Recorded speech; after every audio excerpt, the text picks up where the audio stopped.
This is my talk. I want you to understand I have to start with this slide because I'm going to say things that might sound a little, bad, mean, spiteful, mean, hateful, all those other adjectives.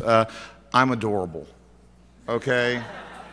I'm a wonderful, fluffy person and stuff, who does not like doing bad things unless people pay me.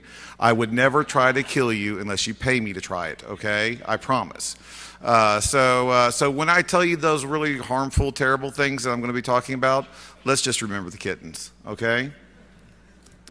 Title of my talk, Steal Everything, Kill Everyone, Cause Total Financial Ruin, or How I Walked In and Misbehaved.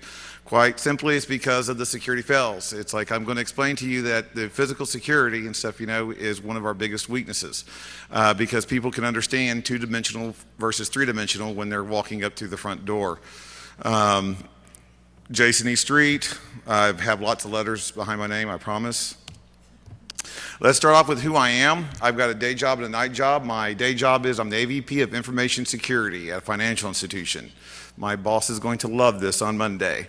What I do is I work in a cubicle with a lot of cool action figures around it. I monitor firewalls, I watch IDS systems, I build out our infrastructure, I find more creative ways to secure it and to go after people who are coming after us. And I do all the day-to-day blue team stuff. My main job is blue team, is defense, okay?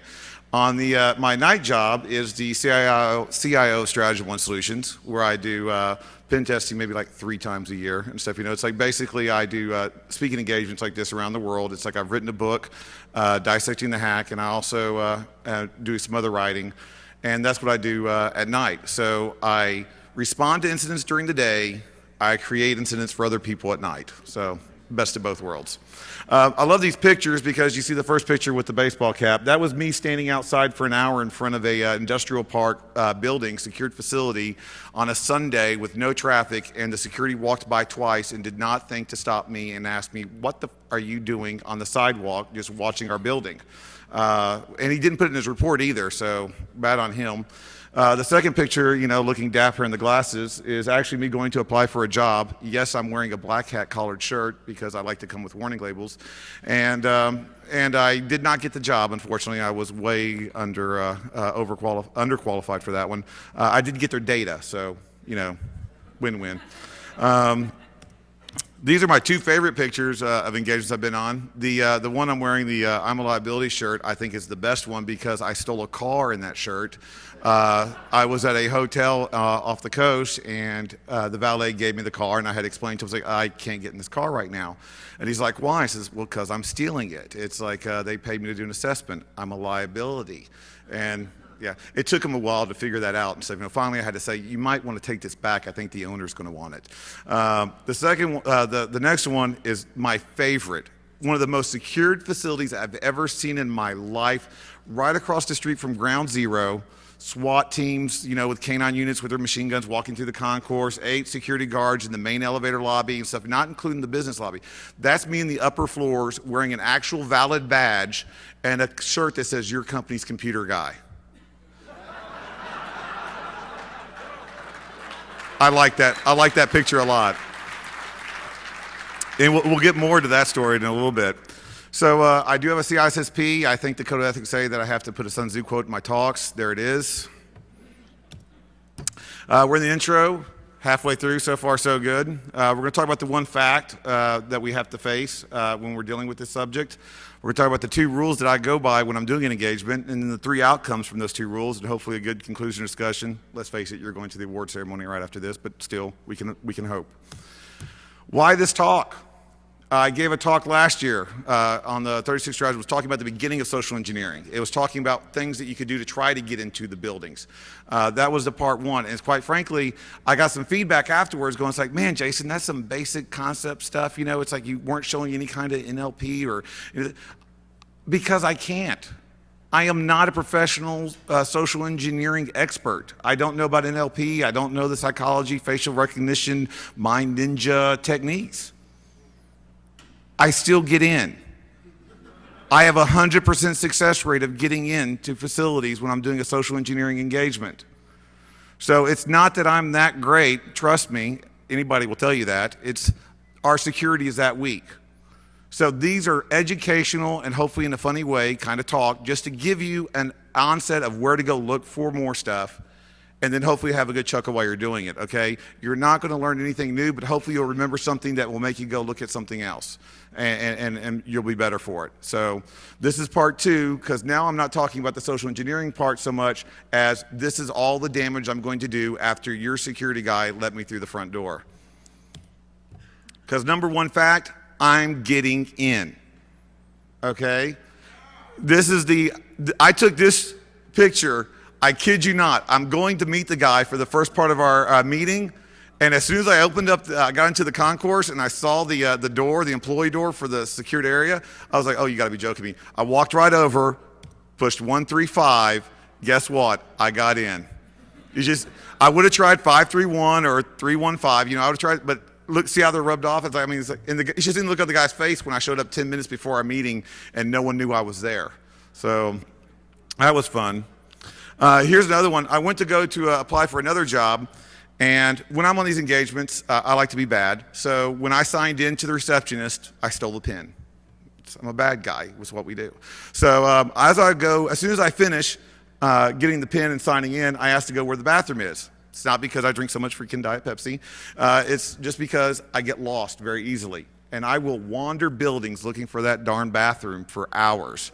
You can't believe where the things I can get into. Well, I'm going through, and I actually happened to stumble into the secured area part of the employee area while I was looking for the bathroom, and I found the employee entrance. And this is like the security guy at this facility actually bragged about their $1 million security system. And I looked at the door, and I saw this little rod thing and stuff, you know, that was what was latching the door with. And I was like, only if I had a condom or something, you know, to protect that little rod and keep the door closing and then making it latch. And then I remembered, oh wait, I got a pin. So I took the pin that I stole, put the cap on the rod, the door shut perfectly, and it didn't latch. So I leave. It's like I come back in about 20 minutes or so. It's still there. I'm now in the secured facility and no one knows. So that was fun.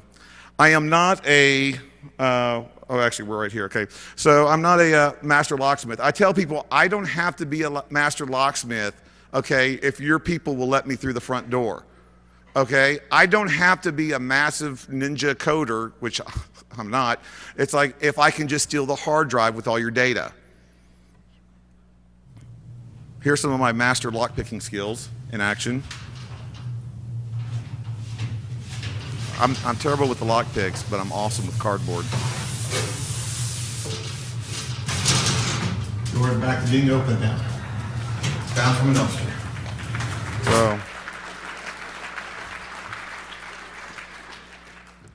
So here's another key. I love forging emails and putting them on iPad. The key is to put them on iPad. If you forge an email and print it out, they're going to look at you fake. Oh, you just typed this up. You put it on an iPad, the blue hyperlinks stay hyperlinked. And also, it's like it's on an iPad. It's magical. You must be telling the truth. So they're going to go and say, you know, oh, okay. It's like, so I was up in that secured facility in New York.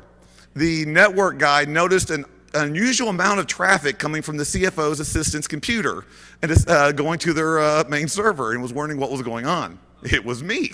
And so he comes over and he asks, it's like, what's going on? What are you doing? And I start telling him exactly why I'm there. I spent 2 hours on Google creating this email, making it sound like the new owner of this company was upset, and sent an email to the other company that he owns to send one of his guys out, me, and to go and look at the network. And I made it sound very political. I made it sound like there was urgency and that it was supposed to be a surprise, so no one knew I was supposed to be there.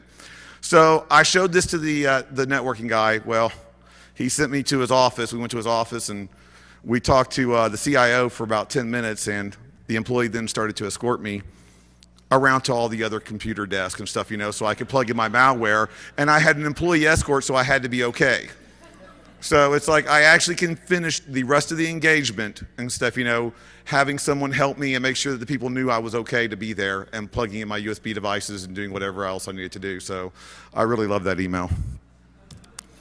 I've got 2 rules, but guess what? Looking for PCI is not one of them. I don't care about your HIPAA or Hippo. I don't care about your Sarbanes-Oxley. I don't care about your ISOs unless they've got Linux on them. I don't really care. I just want to F you up. I just want to mess you up in the worst possible way. I want to be the worst thing to ever happen to you at the worst possible time. Okay? Remember the kittens. So this is where I got my 2 rules. I got them from Serenity, which was based off the series Firefly, which Fox canceled. May they die in a fire. And the 2 quotes are very simple. I aim to misbehave, and let's go be bad guys. That's it. I'm just trying to do bad. To team it up, it's like, red team. It's like, don't act surprised when we try to kick you below the belt. It's like bank managers are still being kidnapped today, taken to their home, their family held hostage overnight until they go open up the bank for bank robbers. That's not funny. That's real. This stuff still happens. Another thing is, this is one of these things that people talk about. This is not a new concept, what we're doing. This is from 1992, the movie Sneakers. It's like, so people hire you to break into their places to make sure no one can break into their places. It's a living. Well, this one's old now because it's not a very good one. It's gotten pretty good now. Business is pretty good with this. But this is a concept that's not new. It's something that we still have to keep revisiting and stuff. Better people than me talk about it a little bit more technically and stuff. Like I said, I'm the comedy relief on this. But let's keep going. So another thing we have to understand is management is not proactive. They are reactive. So Dan Irwin said in 2008, the best way to get management excited about a disaster plan is to burn down the building across the street. Hello, everyone. I'd like to introduce myself. I'm the fire. So what we're going to get to now is we're going to get to the fun part, and the fun part is talking about all the different ways we can start those fires. Okay? I love this one. This is what I call the trifecta of bad because, yes, I stole the phone or cloned it. Yes, I've got the laptop. 30 laptops unsecured in this facility that had no laptop lock cables because they were secure. By the time I did the exit interview, I started seeing laptop lock cables, which was good for them. Also the badge because, my arms may get tired and I might need to make trips. So it's like, so they had me an employee badge. I appreciated that. Okay, I do feel bad about this one. Because I am a CISSP, I have a code of ethics, so please no one report me. Let's make this off the record. I'm sure no one's watching. Not about the laptop, because I have no problem stealing the laptop. I mean, the guy left the cable on it for me. He was just giving it to me. And I'm not talking about the screwdriver because I needed to steal something maybe, that was bolted down because, I like to be thorough. I was a little hungry and I stole one of the cookies. I'm sorry. Okay, let's go on. I love this because, people expect security not to be that thorough. So they get their laptop lock cable, they're told to fasten it to the desk, but that's hard. You have to bend down. So let's just lip that cable over the desk and no one's going to pull it. And you know what? Most security doesn't pull the cable to see if it's actually secured. But I'm not security. I'm a thief. I'm going to pull the cable. I'm going to try to steal it. Also, kudos for this guy because he had it firmly attached to the desk. He had it locked to his laptop. But I'm telling you, when it's the code 0000, I'm going to try that one. I'm going to try 111. I'm going to try 999. If you're a geek, I'm going to try 0007. So sorry about that one. Also, they like to move the one, like the last number or the top number. They'll move one in either direction, and that's it. So that way they can just go, dink, I'm unlocked. Dink, I'm locked. I'm going to try those. Also, when I'm in engagements, I'm going through all your drawers. Wait, hold on, that didn't sound right. I'm going to go through all your desks and your cabinets, okay? And I'm going to be looking for stuff because nice, honest co-workers are not going to go looking through your desk. I'm not a nice, honest co-worker.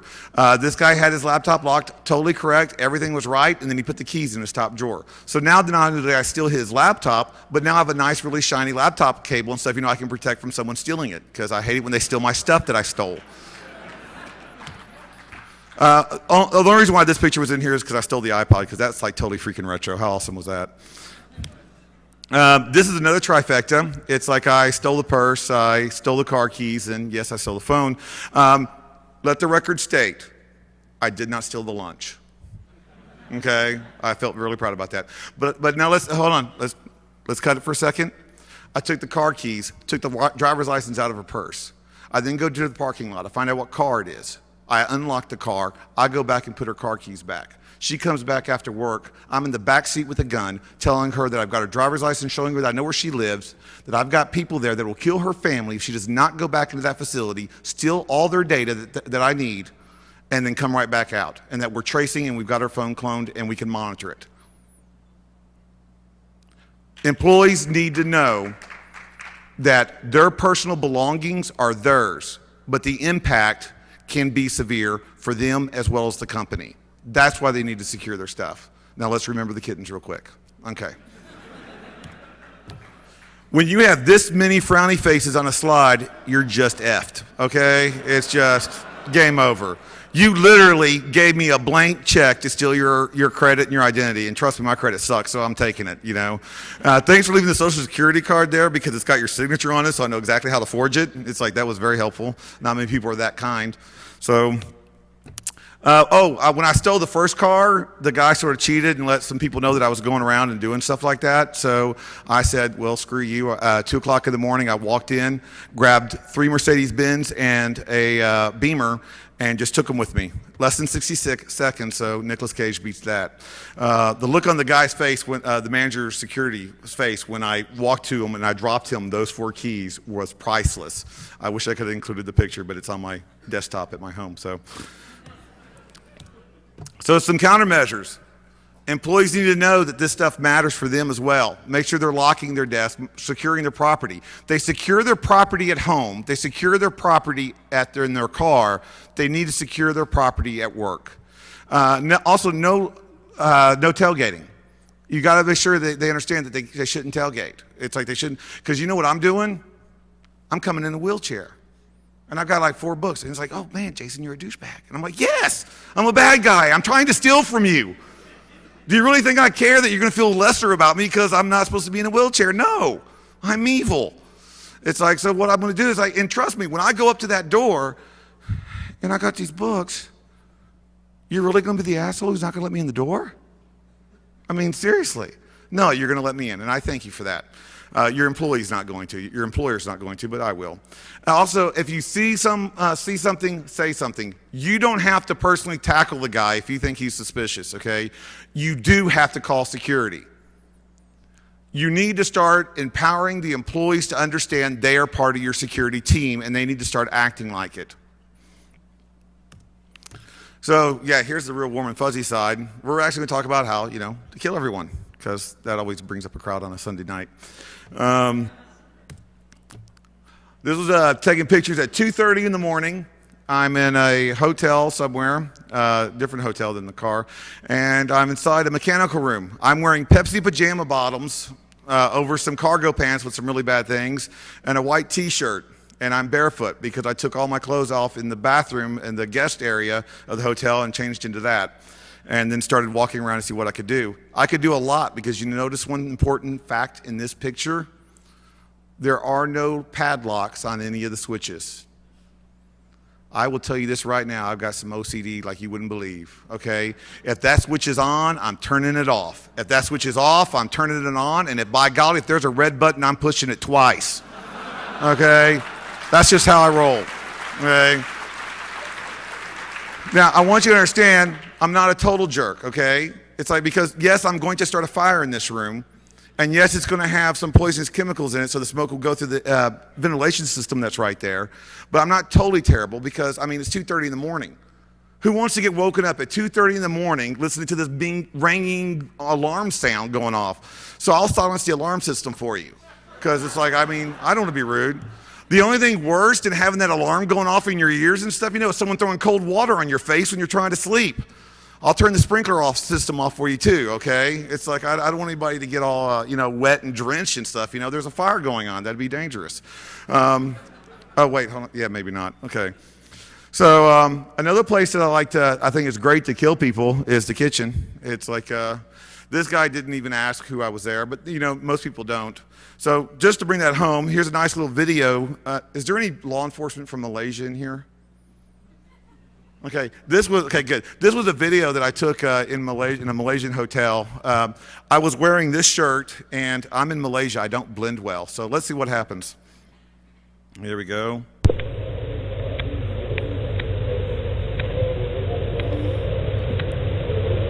I didn't edit this video because I don't want you to think, you know, shenanigans is like you made it yourself look cooler or something like that. But no, so you'll get to see me doing exactly everything that I did, including right here where I should have turned the other way, but I turned this way, but I didn't know what the building was like. So let's walk down this corridor first. Yay. I'm walking as fast as I can. I walk pretty fast. It's just a long corridor, we'll say. And if I wanted to steal some tables, there I go. I was like, wow, that was a letdown. I'm sure I'm impressing people that are in the audience right now.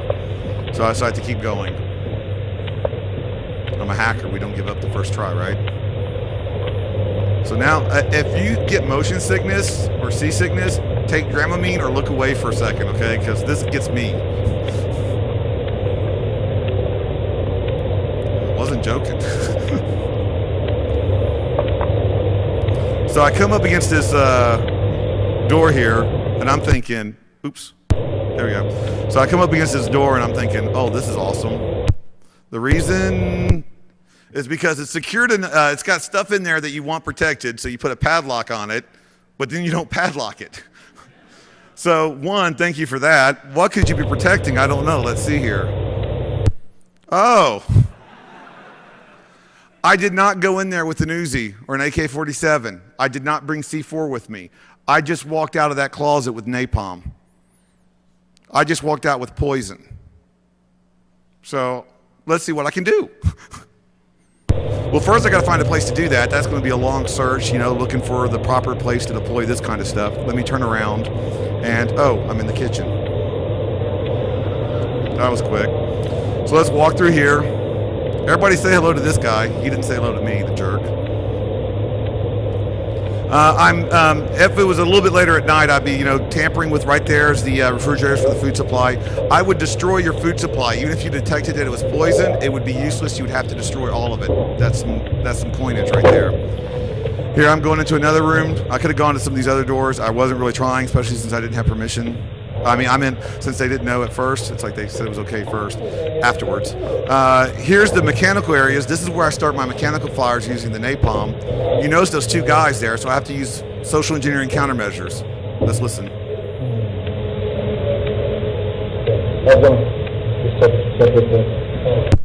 My countermeasures. Hey, how's it going? It was going okay, and then I kept moving. So here we go through the rest of it. That's just me showing you more places that I would, you know, spread the napalm. I like saying napalm because it sounds cool.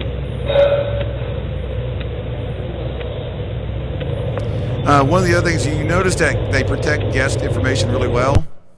You know, in the computer systems, you know, you can't go to the front desk and ask where someone's staying, but obviously you can walk into the kitchen because every person, their room, number, and their name is right there for room service. So that's pretty low tech. Now I'm going through this and I'm thinking to yourself, it's like you're saying, well, Jason, all you're doing is walking around the freaking place. What's that? Well, basically, first of all, dude, I told you I was showing you the physical stuff, not social engineering, but since you asked, let's go try to do some social engineering because let's see what happens if someone notices me. So I'm going to go talk to the head chef and the manager of the hotel. All right, are you using Wi-Fi or cable? So I asked him if he's using Wi-Fi or cable. I got an iPad and I've got my hacker shirt. I was like, "Do you want using Wi-Fi?" I'm questioning him and stuff, you know, and he's saying, you know, he's using cable. Okay, I'm just trying to check the signal. That's just corrupted file there. I love the way they smiled, and like the guy in the back window was just like, you know, photobombing me and stuff, you know, like, what's going on with that guy? It's like, and then I just left. That was it. So that's how easy it can be. And it's like, and when we talk about social engineering, it's just easy as just saying, how's it going and stuff, you know, and talking to someone. People don't expect bad things to happen until they happen. So some of the countermeasures, one of the key ones that I could not stress enough is create a code word. Make sure people understand that, first of all, make your employees understand that this stuff happens. Workplace violence happens. I mean, for gosh sakes, I got this information off of workplaceviolencenews.com. It happens so often they've got a website for it, for gosh sakes. That's depressing. Okay, so you got to understand that that happens. So set up a code. I tell people, like, especially with receptionists, code, oh my God, he's got a gun, run, panic, we're all going to die, is not the best code. Okay, it is effective. It does, raise the thing, but it may not be the best. I always tell them to suggest something like a code periwinkle. Mr. Periwinkle to HR. Mr. Periwinkle to HR. And I'm hoping that someday someone institutes an actual code periwinkle, because I think that's just funny saying periwinkle. Another one is conduct routine safety checks. Not just safety checks of your equipment, but of your people as well. When I walked around for an hour, I noticed one thing at that facility. There was this one door that I could easily jimmy, and it had a camera that was right over it, but I couldn't tell by the angle, because where the other two cameras were spaced, if I walked diagonally from the other parking area, it wouldn't see me except for that one camera. And if that camera was angled at the right way, I could totally bypass it. So I talked to the former head of security there, and I told him, it's like, dude, it's like, this is where I could get in. And he's like, whatever. It's like, come with me. He takes me into this office, the security office. It was empty. Showed me the computer screens, the TV monitor screens. They were all turned off. He turns them on. The one camera that was not working was that one. I looked him dead in the eye and I said, in all seriousness, like, oh, I guess I wasn't the only one that had that idea. You may want to check your inventory. I did mention he was the former head of security at that facility. Okay, good. Okay. So let's talk about, financial ruin. Let's talk about espionage. And I hate to break some people's feelings and stuff, hurt some people's feelings, and just say it's not just the Chinese, okay? 70s, the 80s, 90s, it's like the French were doing awesome with it. So sorry to, to insult. Actually, I'm complimenting my French friends because they did a great counter espionage thing with the CIA and stuff back in the 90s with the Boeing incident. You can Google that one. CIA, wish you wouldn't. So that was fun. So let's talk about some of the things you can do there. Once again, this many frowny faces, not good. Because you know what? I'm an environmentalist. I am. Do you know how many poor, senseless trees die every day due to those printouts that you leave beside the printer? Well, you know what? They will not die in vain when I visit. I'm taking all of them. I'm going to liberate those trees. I'm going to liberate all. And you know what? I'm such an environmentalist, I will take the ones that are still printing out just to make sure you don't forget them. Those trees will not die in vain when I'm there. It's like, another thing I like, and this is so sad, this is actually a Dilbert comic strip, is that they still use shred bins to put you're telling me all your confidential data, all the stuff that needs to be shredded, let's put in a big blue bucket. This is all the confidential, and this is done in DC, and this is done in financial institutions. This is done in like DOD contractors' offices. My favorite is the DOD contractors' office. It's a secured area. The actual offices of the executives, they're actually secured, locked, where security cleaning crew can't go in because of all the top secret data. So what do? At night, they put the blue bucket outside their door. Yes. That's awesome. I mean, I'm sorry. It's awesome for the bad guys. Oh, dude. Yeah. When I get to the point where I get to stick malware into your hard drive, it's just going to be a fun night for me, not for you. That really, yeah, it's DEFCON. You should get with it. One thing going off your workstation is when you see that USB drive in your Exchange server, it's not going to end well for you, okay? I know where that USB drive's been. You don't want it in your Exchange server, okay? And you're thinking, it's like, what kind of damage and stuff you can do going after our Exchange server? Ask HP Gary. But we can go and say, well, then how about your accounting server? Me and the 25 other employees that are also me that are now getting paychecks from you say, oh, it's okay. It's not going to be too bad. Or I could just do a wire sniff. This was like from my part one talk, just do a wire sniff on your traffic. Sniffing passwords are hard. You got to configure all the stuff in Linux. You got to get the wire.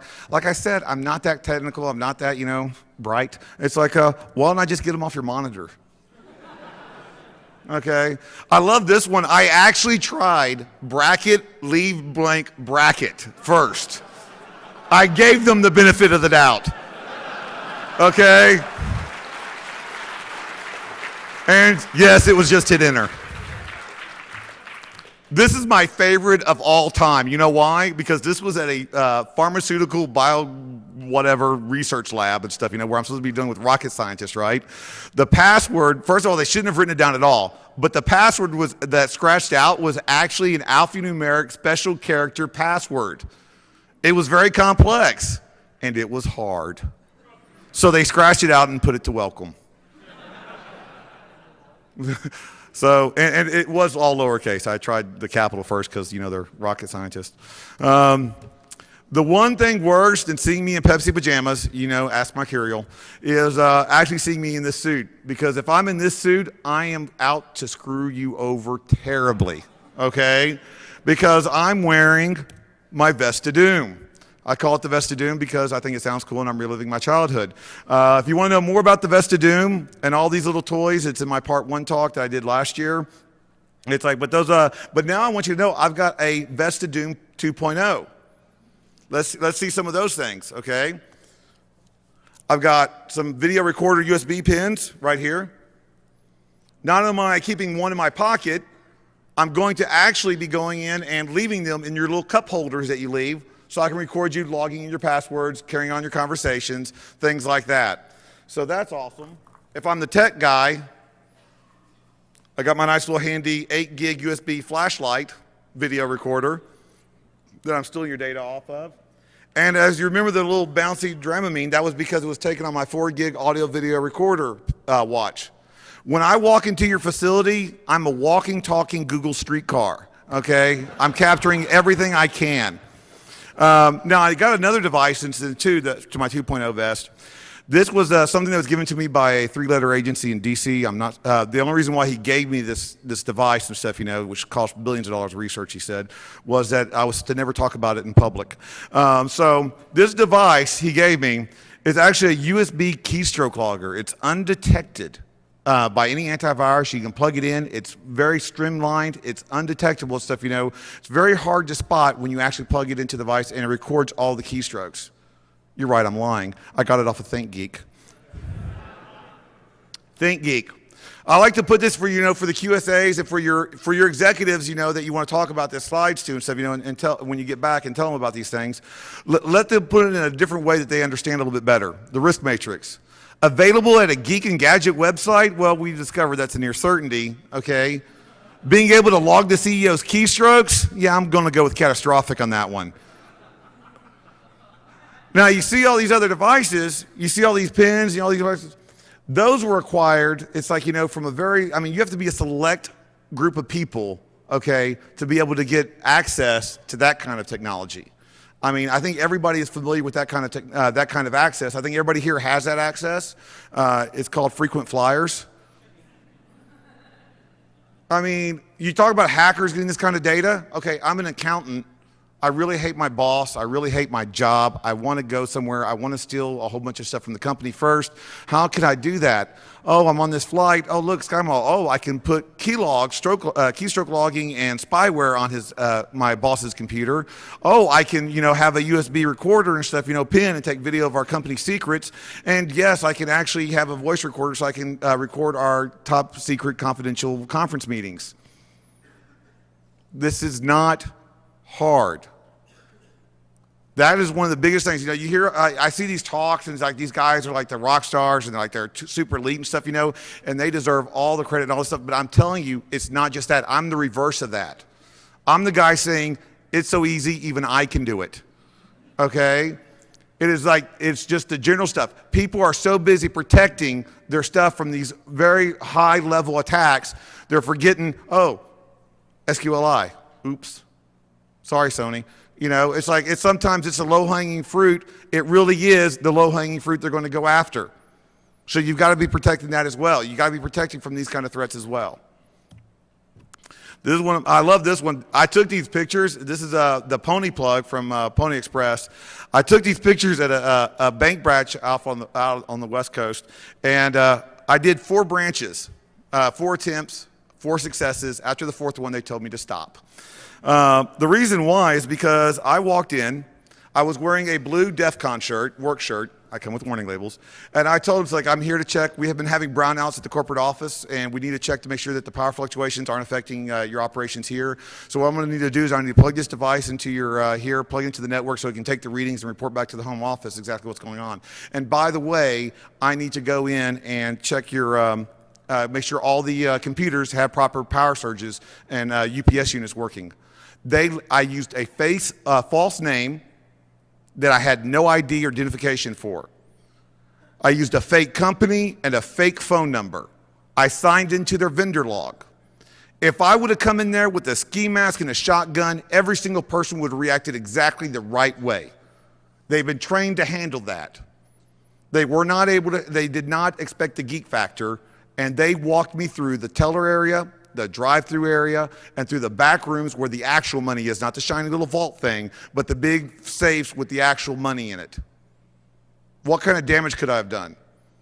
What I did do was I plugged in my Pony device, this one with the power unit and stuff. You know, see the power UPC on the right? I like that one the best because I had to get the bank manager to get out of her seat so I could plug it into behind her desk. And what do I do right after that? It's like I don't have to go to my car. I don't have to phone home. I go to the bank lobby and I've got Backtrack 5 on a Zoom tablet, and it's like I've got it already connected to the Pony Express. I'm ponying you before I even get out your door, okay? So what are some of the countermeasures? There's only one major countermeasures, people, okay? And that, quite frankly, is just going to be stop printing. What happened to this paperless office, for gosh sakes? It's like, make sure you're doing proper DLP, making sure you're talking about, there was a recent report about how some of these data leakages are mostly coming from insider and threats from the actual employees themselves. So make sure you're watching, you're doing due diligence, making sure that not everything is being shared open. So now what can we do? Like I said, I'm the blue team. I like it when we win. I kid you not, I am rooting so hard for the good guys when I go on an engagement, okay? I mean, I look at some of those employees sometimes, I'm like, you gotta be effing, you're believing what I just said? Seriously? And it's like, and then they let me in and I'm like, oh my, dude, obviously I was a bad guy. It's like, so we need to, what do we need to do though? We need to educate, empower, and enforce our workforce, our employees. And the best way to educate them is to stop this one simple phrase: stupid users. Stupid users clicked on an email. Stupid users went to a website they weren't supposed to go. You know what? If I'm in the security department, stupid me for not educating my employees properly on how to handle those kind of threats. Okay? And another thing is, if I hire an employee and on the first day, they don't even have a driver's license, and on the first day of work, I tell them, here's the keys to my Bentley, go do some deliveries, and they crash that car, who's the idiot? The one that started driving or the one that gave them the keys? We're giving them technology they don't know how to use. They need to start being educated properly on how to use it. Then when they screw up, we can say it. But not until then. We need to educate our employees and let them understand what they're going to do. We also need to empower our employees. And by empowering them, I don't mean starting a union, okay? So don't get all upset with me, you know, management types, okay? We need to let them know one simple fact. They are part of the security team. From the CEO to the mailroom, you are part of the security team. It is part of your job and your duties to make sure you're protecting the company data. And they need to know that, and they need to enjoy that. They need to understand you, as information security, has access to the biggest intrusion detection system known to man. All those employees on the front line, they're saying, oh, that looked weird. That shouldn't have happened. Let me call somebody. That's what you need to start doing. You need to start empowering them. You need to start letting them know that it's required. I've got a guy who sends me 15 freaking emails, okay, a week on a phishing scam or some kind of other thing that he thought was weird, and he wanted to make sure I knew about it. You know what I say every single time? Awesome. Thank you very much. I appreciate it. Because that 16th one is not going to be a false positive. It's going to be something we need to respond to. I'd rather get 1,000 false positives from people that are actually thinking about it, because if they're sending it to me, that means they're thinking about security. We do walkthroughs in our facility during our day job, and we look under keyboards for passwords. I mean, at first we actually started finding them. Okay, that was bad. It's like, but then we started not finding them, but we still do it. You know why? Because every time you do that, everybody in that area is going, oh, they're checking for something. We got to make sure. Creating that security awareness without shoving it down their throat. That's how you do it. That's how you do it. And then you enforce it. Okay? Not with a baseball bat. But, oh, gosh, that would be fun. But no, it's like not with a baseball bat, but with positive enforcement. When someone stops me, when I don't have a visible badge and says, what are you doing? What are you doing there? I report them to their supervisor. And I say, awesome job. That person did what they're supposed to do. That person is protecting our data. We've got it where we put a list and stuff, in our bulletins and stuff, our employee bulletins saying people that got kudos for security. They did the right thing. They did it the right way. And you know what that breeds? Competition. Because that freaking Susie in accounting, she's always getting the credit for doing that stuff. Well, I can do it too. I can stop someone if I don't think they have a proper badge. That's how you enforce it. It doesn't have to be negative. You've got a workforce. You've got a human IDS system out there just waiting to be used. Start using them. Okay? So as soon as you stop saying stupid user and start saying my coworkers in the information security department, we're going to start winning. So here's some links. And there you go.